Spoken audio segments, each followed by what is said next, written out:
Today, I want to share my 7 steps for surviving a COVID lockdown. Over the past few weeks, I keep having the sensation that I'm going to wake up from a crazy dream where Donald Trump was president and the entire world was in isolation as a result of a version of the flu. And that doesn't seem to be coming around to being a dream. It seems that this is the reality that we find ourselves in at the moment. And with so much craziness in the world at the moment, it really feels like all of us are being called into an initiation of some type. When things in our world are pretty cruisy, it's like we can get away with certain things not being completely in alignment. So we might be working in a job or in a relationship where it's not completely aligned with our purpose or completely aligned with us, and we can get away with it. But in times like these that we find ourselves in at the moment, the intensity really starts to heat up, and things that are not properly aligned to our true path by very nature are going to start to break away. And for many of us, it's going to be a really painful thing to have to go through. So that could look like relationships failing, that could look like businesses disappearing. We can pretty much say that nothing is going to be the way that it was following what's happening in the world at the moment.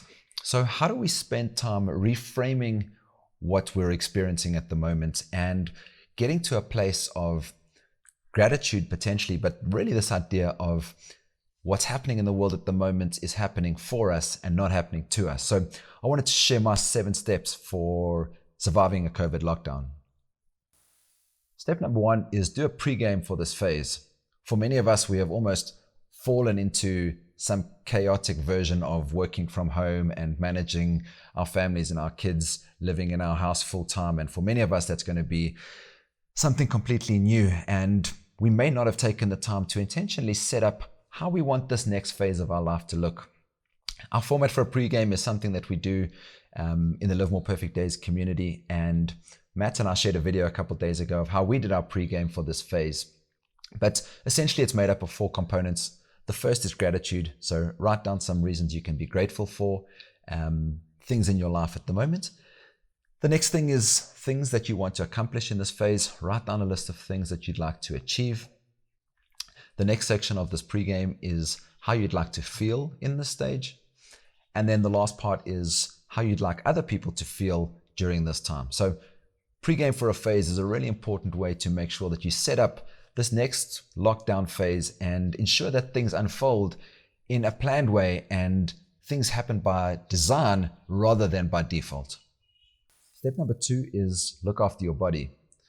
It's a really important time for us to ensure that we make time in our day to exercise and move our body, do things like yoga, have some sort of exercise routine. There is so much content being created at the moment by amazing content creators showing you how to be able to do complete body workouts from home, Pilates exercises, etc. Just look on YouTube or Instagram and you'll find something that'll keep you active and moving in this time when many of us could potentially find ourselves stagnant and not moving because we're stuck indoors. The second part of looking after your body is being conscious of what you eat and your diet. If you are fearful of contracting the coronavirus, obviously you want to make sure that your immune system is strong and healthy. And that is simply a function of making sure that you're eating clean, not eating too much, especially if you're not moving around as much as you would normally do because you're stuck inside. Make sure that you spend this time being conscious of the things that you eat. Step number 3 is exercise your mind.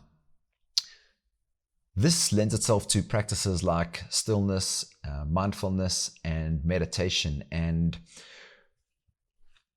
if you are aware that the thoughts that you think are creating your reality in every single moment, it makes perfect sense to ensure that you spend time doing practices like meditation so that you can become aware of the emotions and the thoughts that are driving your behavior in every single moment, because that is essentially how you're showing up in your household at the moment. And are you able to respond to what's happening around you, or are you simply reacting without being conscious of whatever external circumstances driving certain behavior within yourself? So if you've got a meditation practice, now's the time to make sure that you stick with it. Make sure that you start your day with it every single morning. And if you don't have a meditation practice, hopefully you've got some time now to look for some free guided meditations on YouTube.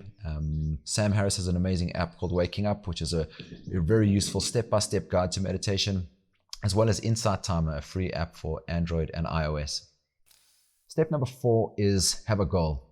During this time, many of us are going to be trying to keep on doing what we're doing. We're going to be continuing to look after kids and turn on our laptop to do work. I would encourage you at this stage to have a goal. Take this time to do something that you've always wanted to do that you haven't always had time to do. So write that book that you've been thinking about doing.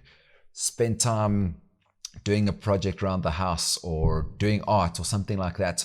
Your goal could also be at this stage to do nothing, to take this time to truly sit with yourself in your garden, on your patio, wherever you find yourself, and just be doing something that you may not normally have the time to do. And once you've articulated what this goal is, the importance of doing it, and the reason I'm mentioning it is that we're going to naturally continue to do the things that need to be done, and we're trying to make money and hustle and get through this time in a very specific way. But having a goal and articulating what that goal is, and maybe even sharing it with your family and people that you're sharing space with, is a really good way to be able to keep you centered during this time and give you a direction to keep moving in.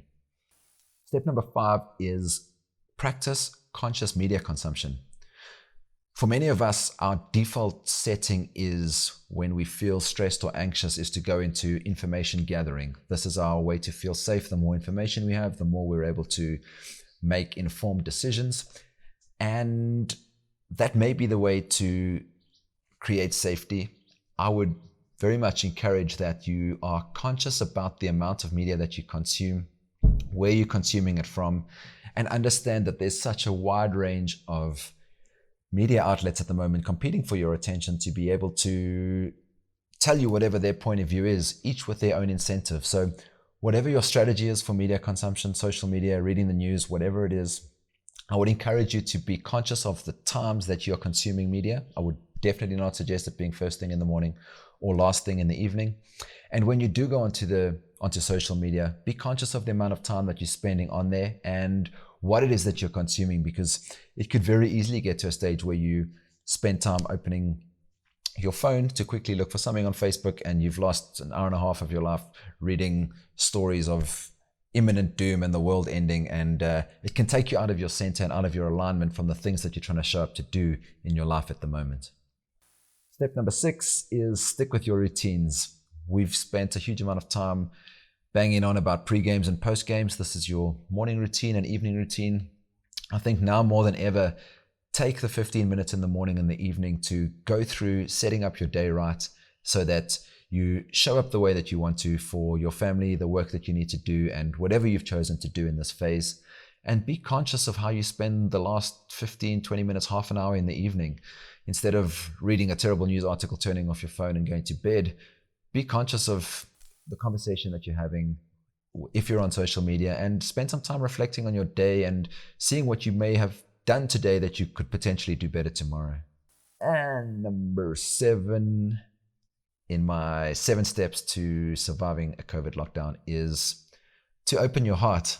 I think this is something that I'm working on at the moment. I have a very strong rebel energy in me at the moment, and there's all sorts of stories about COVID, from just a case of the flu to the deep state using it as a tool to control the entire population and sell vaccines and so the rebel in me just wants to scream and can not comply. And I realize that while that energy has been supportive for me at various stages in my life, at the moment, what I really need to be doing is opening my heart and moving towards a place of love in every single moment. And it's not always going to feel easy.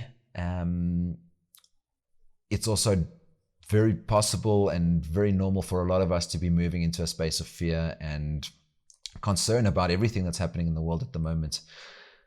And there's a place where a lot of that fear has served us and does serve us, but it might not necessarily serve us to continually be in that, because for many of us, we're sitting in a place of fear around something that we have very little control over at the moment. And so for a lot of us, it's just going to be a place of being and waiting for whatever is going to unfold around us to unfold, and seeing what transpires. And yeah, moving to a place of love, if we could all move in that direction, more away from the fear, I think we'll all be a bit better prepared when we come out of this crazy time we find ourselves in at the moment. So those are my 7 steps for surviving a COVID lockdown. I would really appreciate your feedback on this by commenting on this video and letting me know other things that you think I could add to this. And wherever you find yourself in the world at the moment, I hope that you're safe and well. I'm sending love from Guatemala. Ciao.